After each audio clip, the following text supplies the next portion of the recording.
Jeff, really exciting times for the Georgia Bulldogs, although I imagine a lot of nervousness goes along with it, too, because of basically who you're playing and what happened the last time these teams met and the last time they met in this very championship game. So give me an overall feeling of the Georgia fan base, of what you think or what they think could happen on Monday.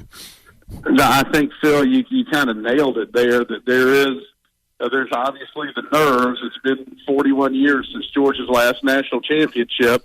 A lot of close calls. And Georgia's been right there. And then also there's the deal with Alabama. They've won 7 straight, handed the Dogs the most painful loss in school history in that national championship game. And then, you saw how dominant Bama was in the SEC title game. They were so impressive. Yeah, we all picked that game. I remember picking Georgia because I remember watching I picked Georgia as well. I thought there was no way that was going to happen, but nobody's going to pick against Nick Saban now. We talked about this yesterday with Clay Henry from Hogs Illustrated, and I thought the reason Georgia would beat Alabama in the first place in the SEC title game was the pass rush. I thought they were going to have not just Bryce Young on the run all the time. I thought they were going to have him on the ground all the time. How? I guess for me, the question for Georgia is, can they get to Bryce Young? If they can, they might win the game. If they can't, he's going to pick them apart again. Yeah, no doubt. And they've got a healthy Brian Robinson now who looked great against Cincinnati. And for Alabama, the game plan in December was pretty simple. It was max protect, and they trusted those great receivers to be able to get open. And Young's a great player. That was a great player playing at his best. But he looked like Joe Montana that day in Atlanta. And, this Alabama team, as you know, they never go away. And if you get any little inch, you better jump in there and take it. You better capitalize on every opportunity because you just don't get many. And you think about it, outside of that title game against Clemson, which snowballed at the end, they never get blown out. You basically, as the saying goes, you got to beat them by 3 touchdowns to beat them by 3 points. Yeah, you really do, Jeff. And going into the semifinal game, kind of for the entire month between the SEC SEC championship game to that game in the Orange Bowl with Michigan, the Stetson Bennett conversation. Obviously Kirby Smart shutting it down, saying he's our quarterback, he's the guy we're going with, as he officially quieted down everybody with the performance that he had with Michigan. Yeah, he was terrific against Michigan for sure. And just the quarterback situation at Georgia has been so intriguing this year. But I think that the big things with Stetson, kind of the 2 terms you use all the time with him, is reliability. He's been there, he's been available, and he's also a great teammate. His teammates love him, and you're talking about a guy who was a walk-on here, who basically kind of rose to fame at Georgia, simulating Baker Mayfield before the Rose Bowl back in the 2017 season. He went to junior college, came back with Jake Fromm's backup, and is kind of twice as being an afterthought, won the starting quarterback job. So it's it's an incredible story. Is Georgia good enough to win the national title with Stetson Bennett? We'll see. Georgia's been good enough with Stetson Bennett to get into the game, and but it's just the deal is too. Alabama's so great; they got such a great defense, but Young is so good.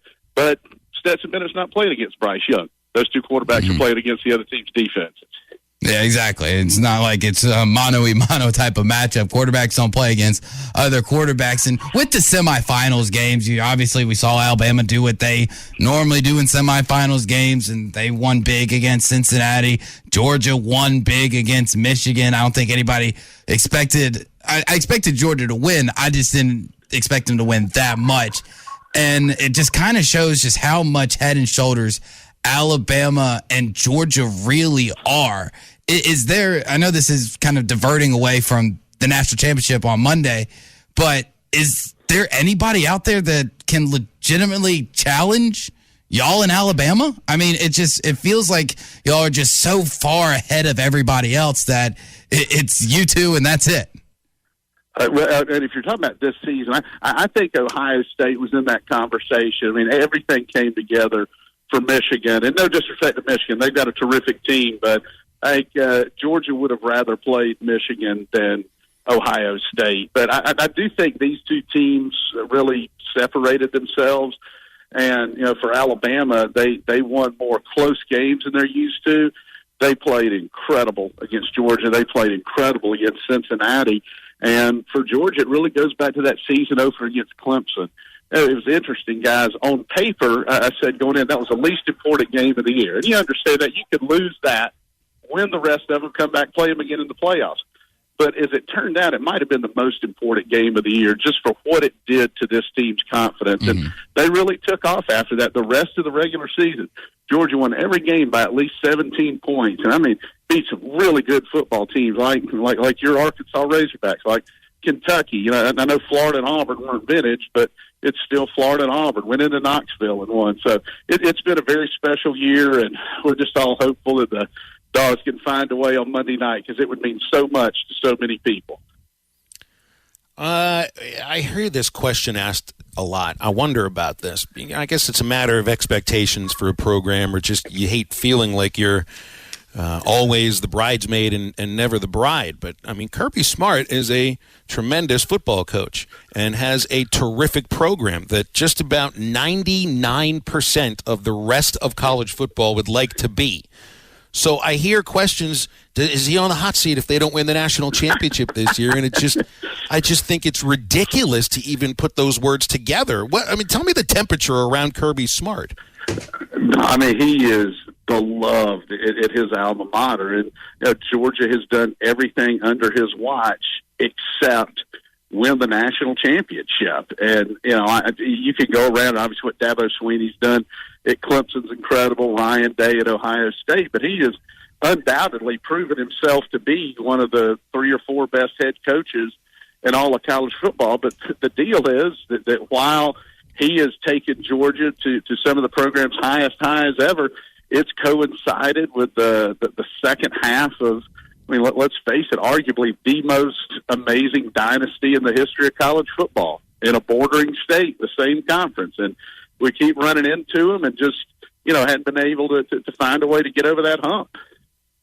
Well, maybe they have a chance to get over the hump on Monday, and if they don't this time, they might have a chance to do it again next year. It's just expectations are funny things. They are, and we go by whatever happened last year, and we're dealing with that in basketball here with a completely different team.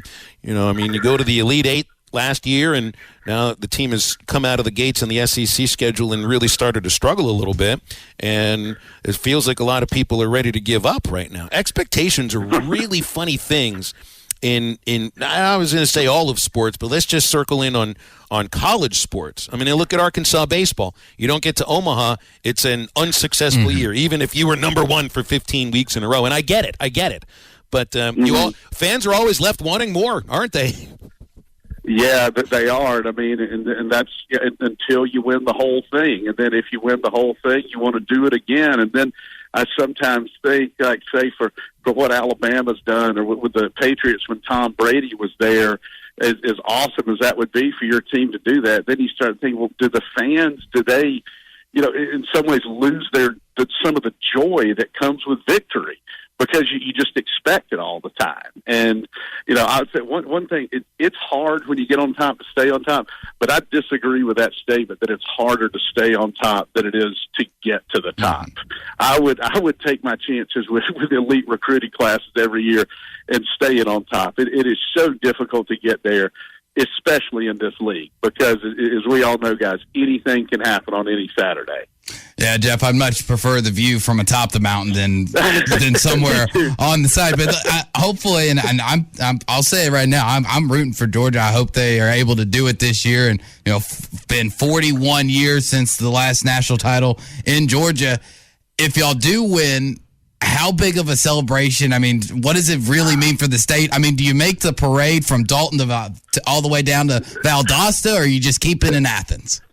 I think it would be all around the state. I was emceeing an event on the banquet circuit a couple of years ago, and I said, Kirby doesn't know this yet, but if we win the national championship, we're going to take that crystal football to all 159 counties in this state and to Jacksonville as well. But we've got everybody in the SEC's got great fans.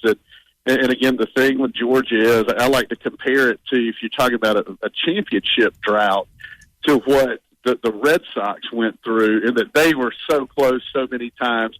It's not like Georgia's been the Cubs for all those years and then finished in last place or close to last. Georgia's been knocking on the door, and we're certainly proud of that. But, with that, there is that missing piece, and it's the hardest thing in the world to do. And I'm just hoping that we can find a way on Monday night. Good luck on that, Jeff. I know I kind of just have a sense. It's like I said, 99% of programs would like to have what Georgia has. I feel like 99% of college football fans are rooting for Georgia on Monday. Yeah, I think so. I kind of get that feeling as well. I mean, I think it'd be good for college football if Georgia won the game. It certainly shows the power of the SEC. And I think for two teams to go through the SEC schedule and be able to survive that and get to the national title game makes it extra impressive. Well, enjoy it. You can't take these moments for granted, even if you've been to a national championship game within your lifetime. I know as a broadcaster, you can never take a thing like that for granted. So have a lot of fun, Jeff. No, I will, and I know, Phil, you've been there in Omaha, and I've been in that seat too when we lost in the finals of the College World Series back in 2008, and you have to enjoy it. And you're right. You never know if and when you're going to get out. I was 10 years old when Penn State beat us in the Sugar Bowl on January 1st, 1983, and didn't think it was going to be another 35 years before we played for it again. So you just never know, and just hoping the Dogs can cash in and capitalize. All right. Well, enjoy it. Well, I'll try to give a listen, man. I'll see you. We don't play baseball this year, but I'll see you for women's basketball. Looking forward to that. Yeah, buddy. We'll see. I'm in Lexington now. They got 8 inches of snow here today, so I'm just hoping we can get out of town tonight. Same with us in Nashville, man. We might be stuck here for a day. Not the worst place to be stuck in. No. Well, you guys behave. Always a pleasure, my friend. All right. We'll try Appreciate Jeff. Jeff Dantzler, Georgia Bulldogs Radio Network. Hey, it's Thursday, and if your crew is hungry for flavor and football, this is your lucky day at Buffalo Wild Wings. Boneless Thursday, buy one, get one free hot and crispy boneless wings. Your crew couldn't leave hungry if they tried. That's at Buffalo Wild Wings, Fort Smith, Conway, Little Rock, Sherwood, and Jonesboro. BOGO boneless wings of equal value at participating locations on Thursdays only. It's not valid with other offers. Size exclusions apply. While supplies last, limit one, fees may apply. All right, don't buy into the Barry Odom to Oklahoma stuff. That's from fake Twitter account. We'll wrap things up. BetOnline has you covered for all the holiday season. More props, odds, and lines than ever before. BetOnline remains your #1 spot for all sports action. Head to our new updated desktop or mobile website to sign up today and receive your 50% welcome bonus with the promo code BELIEVE to receive your bonus. That's BLEAV to receive your bonus. And it's not just football. BetOnline has pro and college hoops, NHL, boxing, UFC, even your favorite Vegas casino games. Don't wait to take advantage of all these amazing offers available for the 2021 season. BetOnline is the fastest and easiest way to bet on all your favorite sports.